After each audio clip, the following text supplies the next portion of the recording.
আচ্ছা, আপনাদের রেকর্ডিং মনে হচ্ছে, রাইট? আচ্ছা, আমরা যদি একটু বলি আপনাদের, বেসিক্যালি যেটা করতে হবে সেটা হলো এটা। এখানে যারা দেখতেছি, আচ্ছা নিজেদের মধ্যে কথা না বলি আমরা যেটা দেখতেছি, আপনারা সবাই ফোনের ওইটা দেখতে পাচ্ছেন, এখানে বেসিক্যালি আপনাদের কোশ্চেনটা। তো এখানে যেটা বলছে বেসিক্যালি আমাদেরকে উইন্ড লোড ক্যালকুলেট করতে বলছে, তাই না? আর আরেকটা সাথে কোশ্চেন আছে যেটা হচ্ছে আর্থকোয়াক লোড ক্যালকুলেট করার জন্য বলছে। তো কার জন্য? 6 তলা একটা বিল্ডিং এর জন্য। তো সহজ কথা হলো, আমার 6 তলা বিল্ডিং এর এখানে একটা সাইড দিয়ে আপনার একটা এলিভেশন দিয়ে দেওয়া আছে। সাইড দিয়ে যদি দেখি একটা এলিভেশন দিয়ে দেওয়া আছে, ফিগারের দিকে তাকান, আমার মাউসের রোটেশনের দিকে একটু খেয়াল করেন। তো এখন যে জিনিসটা সেটা হলো উইন্ড একটা ডিরেকশন থেকে ফ্লো হচ্ছে বা প্রবাহিত হচ্ছে, সেটা আমাকে দেখাচ্ছে। এখন এটা চাইলে কিন্তু অন্য ডিরেকশন ফ্লো হতে পারতো। সেটার জন্য আমরা মানে যখন পরবর্তী অ্যানালাইসিসগুলো করবো তখন দেখবো যে আসলে উইন্ডের মানে প্রবাহের ফ্লোয়ের ডিরেকশন অনুসারে বিল্ডিং এর অ্যানালাইসিসটা চেঞ্জ হতে পারে। তাহলে আমাদের করণীয়টা কি? আমাদের করণীয় হচ্ছে ফার্স্ট অফ অল আমরা জানি কি, আমরা জানি হচ্ছে যে আমরা ফোর্স বা উইন্ড ফোর্স ক্যালকুলেট করতে হবে। তো উইন্ড ফোর্স যদি আমাদের ক্যালকুলেট করতে হয়, আমাদের কাছে উইন্ড ফোর্স ক্যালকুলেট করতে হবে। তো আমরা গতদিন বলছিলাম wind force P F calculate করতে হয়। তো সেটার জন্য আমাদের উইন্ড প্রেসার বা পি ক্যালকুলেট করতে হবে।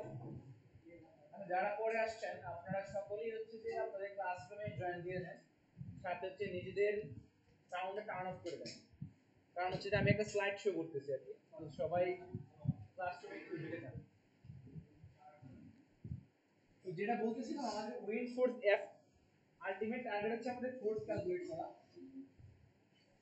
তো ফোর্স ক্যালকুলেট করতে হলে আমরা যদি একটু যে আসি, আমাদের বেসিক্যালি কোন জায়গা থেকে আমাদের শুরু করতে হবে। পাশের জনটা দেখতে পারেন, আমি জাস্ট এটাকে আপনাকে মানে আপনি স্ক্রিনটা দেখতে পারলেই হলো আর কি। পাশের জনটা যদি দেখতে পারেন কোনো সমস্যা নেই আসলে। এমনি তো এটা রেকর্ড করতেছি, সো আলটিমেটলি এটাও পেয়ে যাবেন। আচ্ছা, আমি আপনাদের একদম ইজির জন্য একটা জিনিস দেখাই।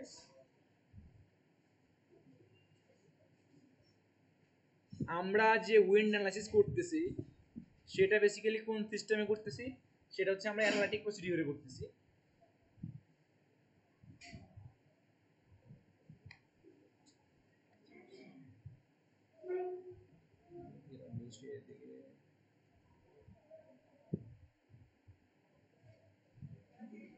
আচ্ছা, আপনাদের সামনে একটা স্লাইড শো করতেছি আমি, সেটাতে একটু খেয়াল করেন।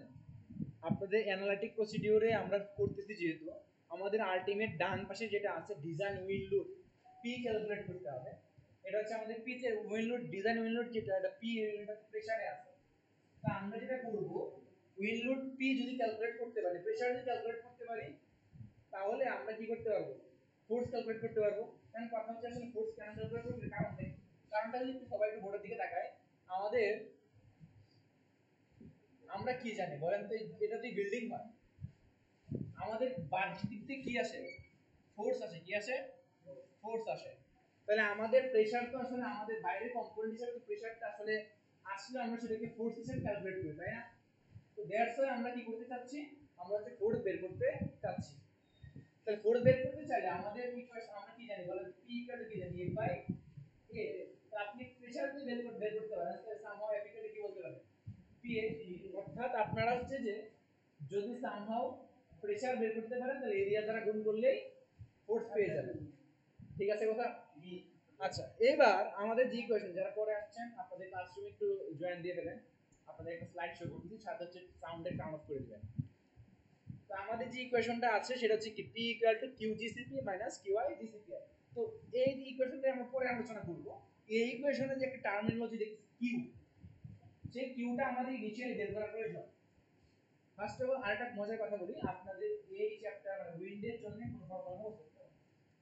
জাস্ট বুঝেন কোনটা দ্বারা কি মিন করতেছে, প্রত্যেকটা ভ্যালুগুলো আপনাদেরকে বুঝায় দেওয়া হবে, ভ্যালুগুলো দেওয়া থাকবে অথবা নাও কয়েকটা গুলো মুখস্থ রাখতে হতে পারে। জাস্ট বসায় দিবেন, ইকুয়েশন অনেক সিম্পলিফাইড হয়ে যাবে। মানে এখানে এই ম্যাথটা দেখে যতটুকু বড় না মনে হয় তার থেকে ততটুকু ইজি এটা। কারণ ম্যাক্সিমাম জিনিস আপনাদের গিভেন থাকবে, কেউ যদি ক্লাস ফলো করেন আপনাদের জন্য মানে পরীক্ষাতে এই ম্যাথে ফুল মার্কস একদম ইজি। কারণ সকল ফর্মুলা দেওয়া ফর্মুলা ভুলের কোনো চান্স নাই। জাস্ট বুঝতে হবে আপনি কোনটার পরে কোনটা চলে আসবে, কোনটার পরে আমাদের কোনটা সেটা একটু বুঝতে হবে। তাহলে আমাদের ফার্স্ট অফ অল আমরা উইন্ড লোড ক্যালকুলেশনের জন্য আমাদের কিউ ক্যালকুলেট করা দরকার। তা আমাদের কিউ এর একটা ইকুয়েশন জানি, কিউ জেড এর একটা ইকুয়েশন আমরা জানি হচ্ছে কিউ জেড ইকুয়াল টু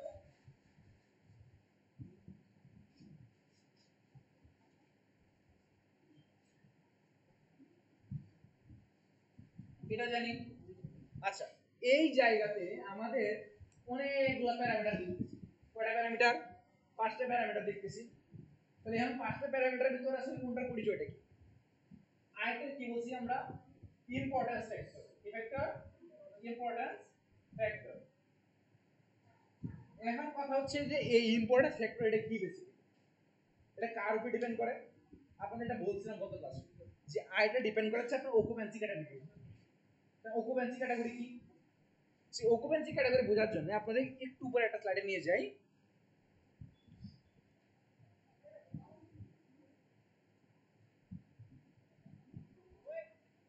আমাদের 21 পেজে অকুপেন্সি ক্যাটাগরি নিয়ে একটা কথা বলছি।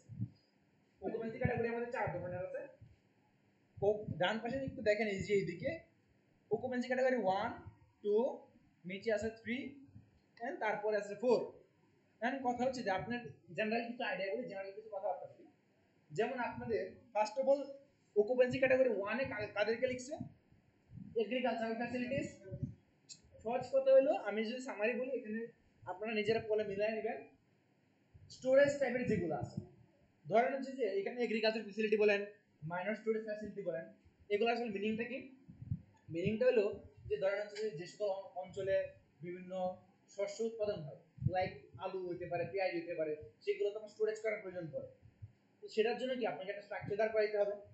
তো সেটা মানে আপনাদের যদি কোয়েশ্চেন করি, ধরেন আপনি একটা বিল্ডিং এ থাকেন যেটা রেসিডেন্সিয়াল বিল্ডিং, আর একটা হচ্ছে আপনাদের স্টোরেজ বিল্ডিং, কোনটার প্রায়োরিটি বেশি? Definitely residential. কারণ স্টোরেজের মধ্যে ধরেন সামহ কলাপস যদি করে বড় ধর কি হবে, আমার ওইখানে কিছু সংখ্যক আমার পণ্য বা শস্য নষ্ট হয়ে যাবে। বাট রেসিডেন্সিয়াল বিল্ডিং কি হবে? আমি গায়েব হয়ে যাবে। দ্যাটস ওয়াই ইম্পর্টেন্সের দিক থেকে আমাদের ইম্পর্টেন্স ক্যাটাগরিটা কোথেকে আসছে? অকুপেন্সি থেকে। অকুপেন্সি মানেটা কি? আমার কোনটা প্রায়োরিটি কিরকম। যেমন আমি ফার্স্ট অফ অল আপনাকে স্টোরেজ নিয়ে কথা বললাম। স্টোরেজ যেটার কম, সরি স্টোরেজ যেটা ইম্পর্টেন্স কম, এটাকে আমি অকুপেন্সি ক্যাটাগরি 1 এ রাখছি। 2 তে কোনগুলো? 2 তে আসছে আমাদের যত ধরনের রেসিডেন্সিয়াল যত বিল্ডিং আছে বা আমরা যত ধরনের বিল্ডিং নরমালি ডিজাইন করে থাকি সেগুলোকে বলি আমরা অকুপেন্সি ক্যাটাগরি 2। তা আমরা আমাদের এই কোর্সে বেসিক্যালি আমরা রেসিডেন্সিয়াল বিল্ডিং নিয়ে আলোচনা করব। দ্যাটস ওয়াই আমাদের অকুপেন্সি ক্যাটাগরি কত হবে? 2 হবে। তা আমরা বুঝে গেছি যে আমাদের অকুপেন্সি ক্যাটাগরি 2। আচ্ছা, তাই আপনাদের আরো দুটো যেহেতু আছে আমি দুটো সামারি বলে দেই। অকুপেন্সি ক্যাটাগরি 3 কোনটা? ধরেন আপনাদের ইউনিভার্সিটি, ধরেন আপনার বাসা, আমাকে বলেন তো আপনার বাসা যে একটা স্ট্রাকচার দাঁড় করাবো আর আমি ইউনিভার্সিটি দাঁড় করাবো, কোনটা প্রায়োরিটি বেশি পাবে? কারণটা কি? মানুষ মহলে বেশি মানুষ পড়বে। এখন জিনিসটা হলো দেখেন এখানে আপনার অনেকগুলো ল্যাব ফ্যাসিলিটি আছে বা অনেক কিছু আছে, অনেক মানুষ একসাথে জড়ো হচ্ছে। এটা ইউনিভার্সিটি হতে পারে, স্কুল হতে পারে, কলেজ হতে পারে, হসপিটাল হতে পারে। তাহলে আমাদের এগুলো প্রায়োরিটি কি থাকবে? আরেকটু বেশি থাকবে। আমি ওটাকে ধরছি ইম্পর্টেন্ট ক্যাটাগরি 3 তে। সেজন্য এটার জন্য ডিজাইন করবো, এটা ফ্যাক্টরটা একটু বাড়ায় দেওয়া। আমরা কিন্তু যে সকল ডিজাইনগুলোকে বেশি কনজারভেটিভ করতে চাই সেগুলোকে আরো বেশি বাড়ায় দিই।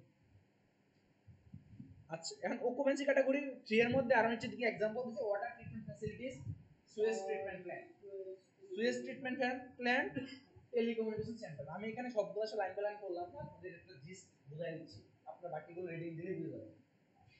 আর 4 এ যেগুলো বলতেছে সেগুলো হচ্ছে হসপিটাল, যেটা 4 এ বেসিক্যালি ধরছে হসপিটালগুলো, মানে হসপিটাল ধরছে। দেন হচ্ছে যে আপনার ধরেন শেল্টার যেগুলো আছে, শেল্টার বিভিন্ন ধরনের সাইক্লোন শেল্টার, তো ওইগুলোতে কিন্তু হচ্ছে যে এক হচ্ছে যে আশেপাশ থেকে সাইক্লোন আসতেছে, দ্বিতীয়ত মানুষও ওখানে থাকতেছে, মানে লোড আরো বাড়তেছে। তার মানে ওইগুলো দেখেন এখানে তো হচ্ছে যে আপনি রেগুলার একটা নির্দিষ্ট সংখ্যক মানুষ আসতেছে যাইতেছে, একটা ব্যালেন্স পজিশনে আছে।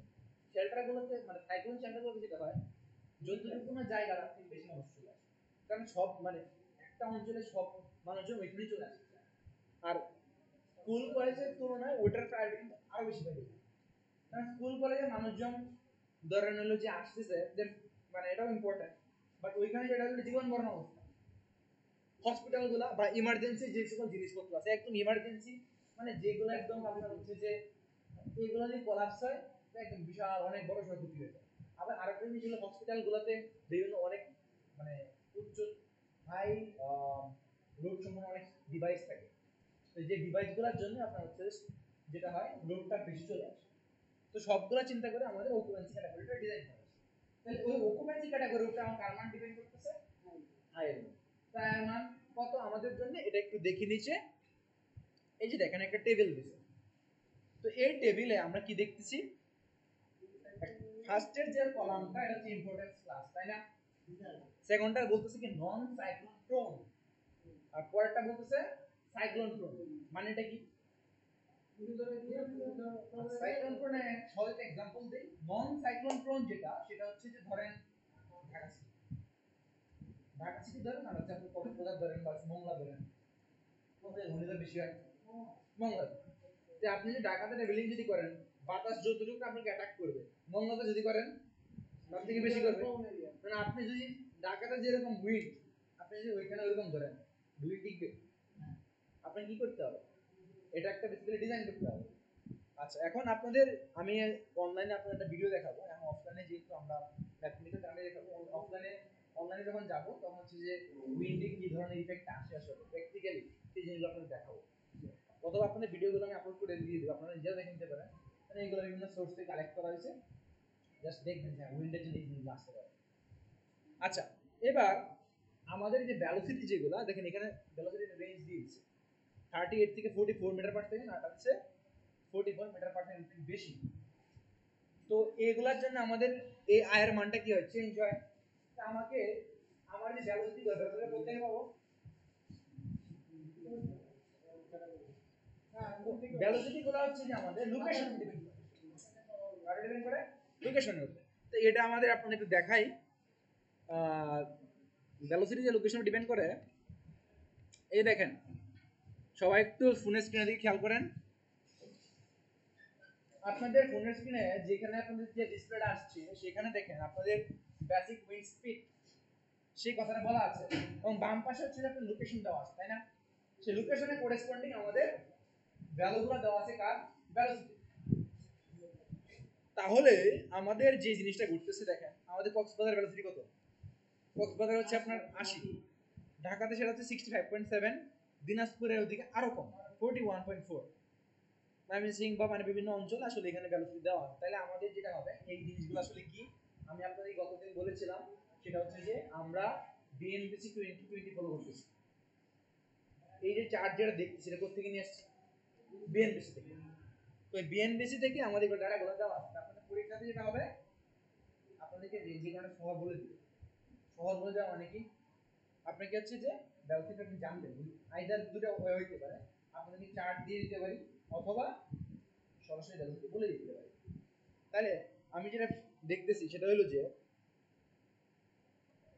আমরা ইম্পর্টেন্স ক্যাটাগরির উপরে অকুপেন্সি ক্যাটাগরির উপরে ইম্পর্টেন্স একটা আয়ের মানটা বের করতে পারি।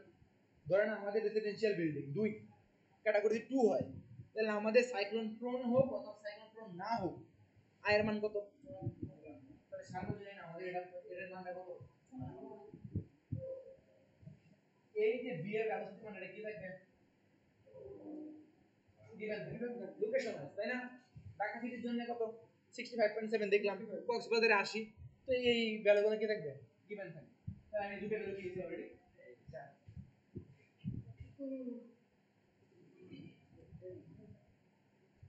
এবার চলে আসেন, আচ্ছা আপনাদের কেজেড, এবার চলে আসি কেজেড। এটা কি আমাদের টপোগ্রাফি ভেক্টর। টপোগ্রাফি কি বলেন তো? টপোগ্রাফি কি বোঝায়?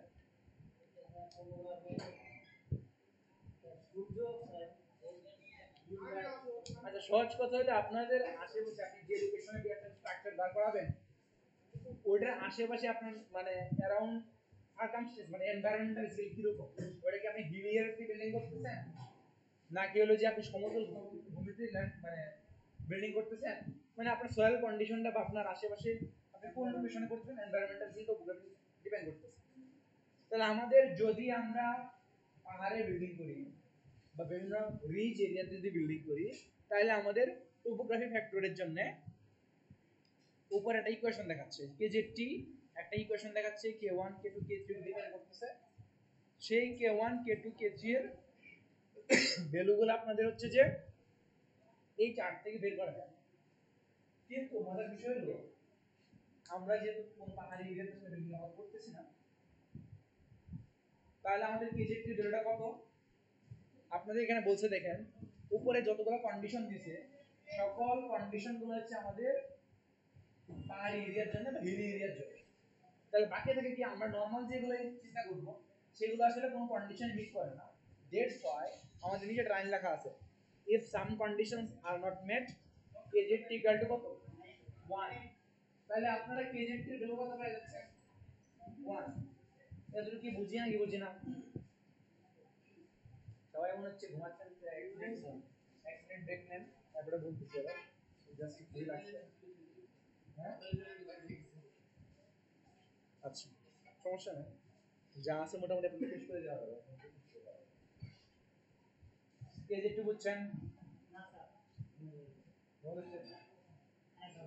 কেজি কি বললাম টোপোগ্রাফি ফ্যাক্টর। তো এটা কার উপর ডিপেন্ড করে আপনার আশেপাশে এনভায়রনমেন্ট ফ্যাক্টর ডিপেন্ড করে। আপনি এটাকে আইদার হিলি এরিয়াতে কোনো বিল্ডিং করতেছেন নাকি আছে কোনো প্লেন এরিয়াতে বিল্ডিং করতেছেন সেটার উপর ডিপেন্ড করে। কারণ আমরা নরমালি আমরা প্লেন এরিয়াতে বিল্ডিংগুলো করতেছি ধরে নিচ্ছি। তাহলে আমাদের যদি হিলি এরিয়াতে বিল্ডিং করতাম তাহলে আসলে অনেকগুলো ফ্যাক্টর আসতো আমাদের। সেই ভ্যালুগুলো আছে উপরে চার্টে আপনাদের স্ক্রিনে যদি দেখেন একটা চার্ট দেখা যাচ্ছে এই চার্টের উপর ডিপেন্ড করে মানে আমরা বের করতে পারবো। সেইগুলো আপাতত আমাদের প্রয়োজন নেই কারণ আমরা নরমালি হচ্ছে যে বিল্ডিং যেগুলো করবো ডিজাইন করবো সবগুলো হচ্ছে ফ্ল্যাট ল্যান্ডের জন্য। দ্যাটস ওয়াই আমাদের কেজেটি এর জন্য উপরে কোনো কন্ডিশন ম্যাচ করে না। তাহলে আমাদের কেজেটি ভ্যালুটা কত হবে 1। কই বলা আছে ডিএক্স বলা আছে। তাহলে আমরা কয়টা ভ্যালু পেয়ে গেলাম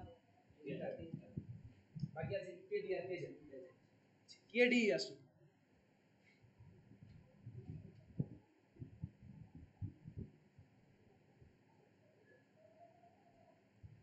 আচ্ছা কেডিটাকে বলতেছি কি উইন্ড ডিরেকশনালিটি ফ্যাক্টর।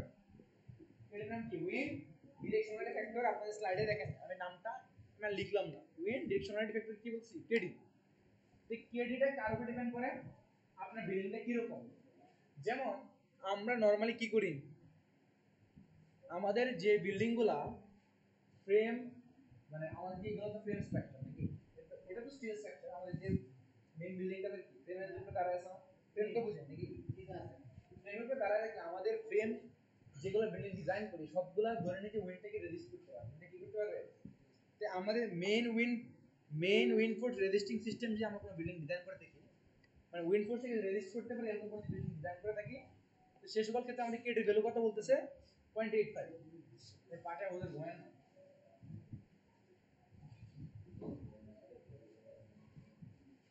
কেডির ভ্যালু কত বলতেছে 0.85।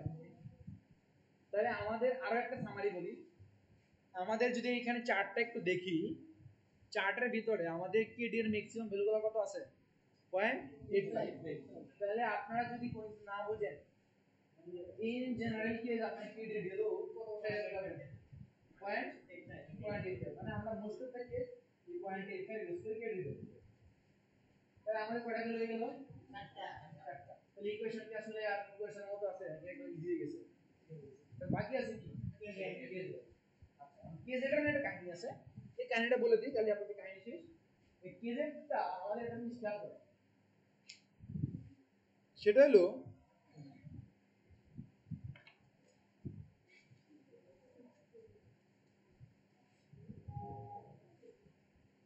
যেটা কাহিনী সেটা হলো যে আমাদের উইন্ড ফোর্স বলেন তো বাতাস কি সব জায়গায় কি বিল্ডিং সমানভাবে লাগে না কি হয় উপরে বেশি লাগে নিচে কম লাগে ফলে কথা কি হয় একটা ভেরিয়েশন আসে। মানে আমি যদি এটাকে একটা বিল্ডিং ধরি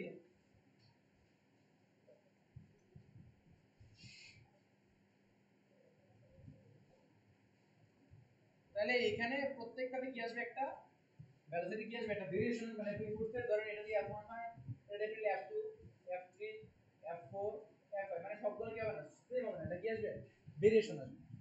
আচ্ছা এখন কথা হইল আমাদের কেজের যে ভ্যালুটা এটা ডিপেন্ড করছে সরি কিউজের যে ভ্যালুটা ডিপেন্ড করে কেজের উপর বেসিক্যালি। এখন আমাদের পি যে ইকুয়েশনটা ছিল পি এটা একটু দেখাই।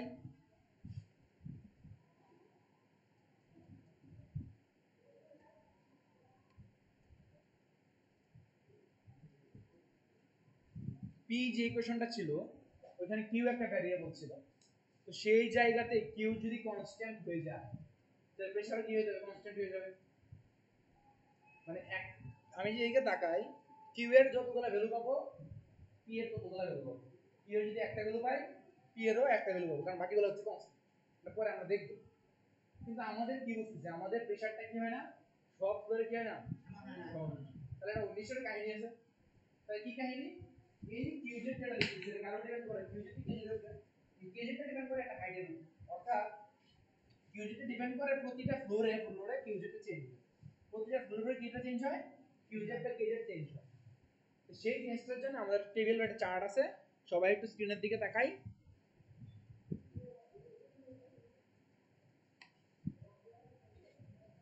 দেখেন আপনাদের velocity pressure coefficient KZ and KS নামে একটা কথা লিখছে, দেখা যায় সবার স্ক্রিনে যারা স্ক্রিন দেখতেছেন। যদি তাই হয় তাহলে এখানে দেখতেছি কি একটা আছে কিউ কে এইচ, একটা আছে কি কে জেড। এটা আসলে দুইটা নাম কেন দেওয়া আছে? একটা দিলে কি অসুবিধা হইতো? কিউ মানে কে এইচ এখানে কেন দেওয়া? পরবর্তী অ্যানালাইসিসে ভালো বুঝবো, তবে আমি একটা রিজন বলে দিই। আমার টোটাল বিল্ডিং হাইটটাকে ধরা হচ্ছে এইচ, কি ধরা হচ্ছে? আমি যদি টোটাল বিল্ডিং হাইট চিন্তা করি, আমি এটাকে ধরেন আমার প্রতি ফ্লোরের হাইটটাকে জেড বলতেছি। এটা জেড ওয়ান, এটা এখান থেকে মানে বেজ লেভেল থেকে জেড টু, বেজ লেভেল থেকে জেড থ্রি। তাহলে আমি যদি জেড ফাইভ ধরি, অর্থাৎ টপ ফ্লোরে আমার যে জেডটা পাবো সেটাই বেসিক্যালি কি এইচ। এটা তো বুঝছি, কারণ টপ ফ্লোরের জন্য যাহা জেড তাই এইচ থেকে এইচ বল। আমাদের জেড এর জন্য যদি কে জেড আসে টপ ফ্লোরের জন্য কি আসবে? কে এইচ আসবে। এটা তো বুঝি। আচ্ছা এখন আমাদের প্রতিটা ফ্লোরে কি হয়? হাইট চেঞ্জ হয়। আচ্ছা আপনাদের যে টেবিল আছে সেই টেবিলে কি দেওয়া আছে? এই হাইটের ভ্যালুগুলা মিটারে দেওয়া আছে। এটা আছে মিটারে। আপনারা যারা ঘুমাইতেছেন বাসায় যাবার অ্যাকর্ডিংলি দেখেন। ম্যাক্সিমাম মানুষ ঘুমাইতেছেন, খুবই স্বাভাবিক। সারাদিন সেই সকাল 8টা থেকে শুরু হয়েছে, তো না ঘুমানোটা স্বাভাবিক। তো আপনারা অনেকেই পরীক্ষার মধ্যে খারাপ করে এটা রিজন নিতে পারে যে বিকাল টাইমে এসে মানে স্ট্রাকচার করে ঘুমে যাবে। তো বাসায় যে আজকে রেকর্ডিং দেখে ফেলবেন, একদম ক্লিয়ার হয়ে যাবে। পরে পরীক্ষা না পড়লে পরীক্ষা দিন যেটা বলবো অ্যাটলিস্ট স্ট্রাকচারের কোর্সগুলোতে বা যেগুলো ম্যাথমেটিক্স কোর্স আছে ডেইলি 1 ঘন্টা করে সময় দেন, এমনিতে একটু ভুল করেন, কোনো সমস্যা নেই। কিন্তু আপনি যদি পরীক্ষার আগের রাতে একদিন পরে কোপায়া দিয়ে আসবে এক্সাম, তাহলে আমি খুব খেয়ে বসে খুব খাওয়া যাবে না। আচ্ছা খুব খাওয়ার আগে একটু খেয়াল করি, আমাদের এইখানে কি দেওয়া আছে? Ground height above ground level, মানে গ্রাউন্ড লেভেলের উপরে আমাদের একটা হাইট দেওয়া আছে। কিসে? এখানে মিটার। তাই খেয়াল করি আমাদের ফার্স্ট ফ্লোর, আমাদের প্রতিটা ফ্লোর হাইট কত বলেন? 10 ফিট। তাহলে আমি যে ফার্স্ট ফ্লোরের জন্য অ্যাপ ডিজাইন করব, তাহলে আমাদের এটা মিটার নিলে কি হবে? 10/3.2 সেখান থেকে আমি কি পাবো? আমি ধরেন এটা কি 10/3.2 আসছে, কিছু একটা আসছে, কিছু একটা আসছে, আমি 3.0 আসছে ধরলাম। তাহলে এটার জন্য আমি যদি টেবিলটা একটু দেখি, দেখেন তো 0 থেকে 4.6 এর মধ্যে পারে কিনা। তাহলে এটার জন্য কি আছে? আমাদের এখানে অনেকগুলা ভ্যালু আছে। আচ্ছা এখন অনেকগুলোতে ভ্যালু আছে, আমি এগুলো নিয়ে কথা বলতেছি। তো এখন কথা হচ্ছে যে আমাদের এটা বোঝানোর উদ্দেশ্য হলো আমরা প্রতিটা ফ্লোরেই দেখেন, আমি যদি এই ফ্লোরে চিন্তা করি এটা 30 ফিট, কত ফিট? 30 ফিট। আমি যদি এটাকে 3.2 এর দ্বারা ভাগ করি, এটা কত হবে? অলমোস্ট ধরেন 9.2 9.2 মিটার, 9.2 মিটার বললাম। আমি এখানে ধরো কত? 9.2 মিটার। তো তাহলে জিনিসটা কি দাঁড়াবে? এই যে 9.2 হইলে বা 9.1 হইলে আমাদের এটার জন্য কি আসতেছে? এই যে এখানে কতগুলা কি আসতেছে? কেজেড বা কেএস এর ভ্যালু আসতেছে। এখন কথা হলো এখানে তো 4টা ভ্যালু আছে, ওটা হলো তাহলে আমাদের আছে কোনটা? আমাদের কি হবে কোনটা সেটা বোঝার উপায়টা কি সেটা বোঝার জন্য আপনাদের উপরে কি লেখা আছে দেখেন exposure coefficient A B C যেটা দেওয়া আছে কি দেওয়া আছে এ বি সি তো এ বি সি যেটা সেটা সেগুলো কি আমাদের এক্সপোজার ক্যাটাগরি মানে হোয়াট ইজ এক্সপোজার ক্যাটাগরি এটা বোঝার জন্য আমাদের একটু স্ক্রিনের দিকে তাকাই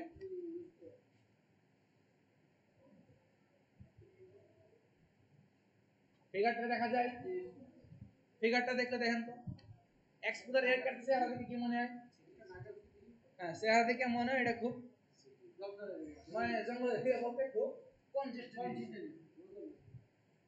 মানে এখানে আপনার হচ্ছে যে নড়াচড়ার সুযোগ নাই একটা বিল্ডিং এর উপরে আরেকটা বিল্ডিং আমার পুরান ঢাকাতে গেলে আপনি বেরোতে মনে হয় যে উপর দিয়ে ওরা আসমান মনে করেন যেটা হয় যে পুরান ঢাকাতে আমি যদি পুরান ঢাকাতে থাকি মাঝে মাঝে ঘুরতে যাই তো দেখা যায় যে রাস্তার উপর দিয়ে ছাদগুলো একটা সাইডে লাগাই দিচ্ছে তো নিচে থেকে বৃষ্টি পড়বে ছাতা লাগবে না পুরান ঢাকাতে থেকে হচ্ছে আপনার বইটার কাছে থেকে বুকস ইয়াতে শিক্ষা বলে শুনুন তো মেট আচ্ছা কার ক্ষেত্রে এটা হইছে কিছু এগুলো কথাবার্তা করে বলি আপনার সময় আমাদের হাতে খুব কম এক্সপোজার ক্যাটাগরি এনে কথা বললাম কি এক্সপোজার ক্যাটাগরি হচ্ছে ধরেন পুরান ঢাকা এক্সপোজার ক্যাটাগরি সিটা বুঝে আসি তাহলে বি আমি বুঝবো সি সে আর কি মনে হইছে সি সে আর কেমন হইছে কি হইছে ঘুরে যাচ্ছে নাকি এতে পারে ভোলা মংলা কক্সবাজার তো এইগুলো এক্সপোজার সি তাহলে বি কোনটা পড়ছে মাঝামাঝি একটা এরিয়া এটা কিরকম উপজেলা শহর থেকে উপজেলা শহরে গিয়ে মাঝে মাঝে পাতলা পাতলা মোটামুটি যেটা দেখা যাচ্ছে এত বেশি কনসিস্টেন্ট না আবার খোলা না মোটামুটি ওটা হচ্ছে এক্সপোজার ক্যাটাগরি বি আপনাদের এই উত্তরের বলতে কি বলবেন এ ধরবেন না বি ধরবেন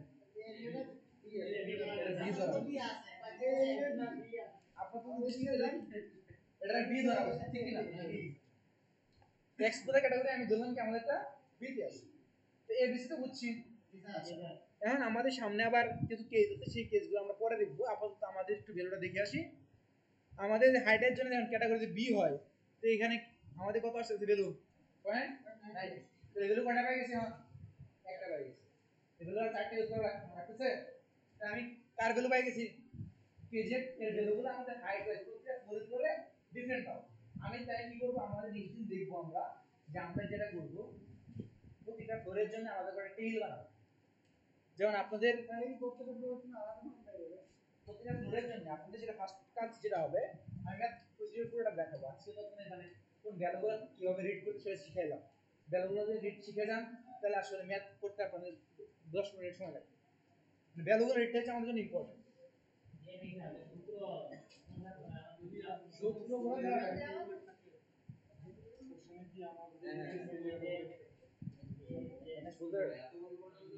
লোকেশন বলা থাকবে লোকেশন বলে আপনি জুম করে নেবেন বলে দিবেন যে এক্সপোজার ক্যাটাগরি এদারে বলে দেওয়া থাকতে পারে সরাসরি কোশ্চেন আপনাদের এক্সপোজার ক্যাটাগরি বি বলে দিতে পারে হ্যাঁ বলে দিতে পারে কেস বলে দিবে মানে আপনাকে কোন কেসের জন্য ডিজাইন করে বলে দিতে পারে জাস্ট আপনি চিন্তা করবেন চিন্তার কিছু নাই সিলসিলা ফলো করবেন কোনটা থেকে কোনটা যেতে হবে যেমন আপনি প্রতিটা ফ্লোরের জন্য কি করতে হবে আমাদের প্রতিটা ফ্লোরের জন্য কেসের ভ্যালু চেঞ্জ হবে কেসের চেঞ্জ হবে কি চেঞ্জ হবে কেসের চেঞ্জ হবে কিভাবে চেঞ্জ হবে আপনারা কিছু না আপনারা দেখান আপাতত কেজের থেকে আমরা বের বুঝছি এক্সেল ক্যাটাগরি বুঝছি তো আচ্ছা তো যদি বুঝে থাকেন তো বাকি যে ক্যালকুলেশন পুরো ম্যাথ আমাদের মোটামুটি 70% ম্যাথ বোঝানো শেষ এখন জাস্ট খালি ফাইনাল একটা প্রসিডিউর দেওয়া বাকি যে আমাদের পুরো ম্যাথটাতে ফোর্স কেমন বের করতে হয়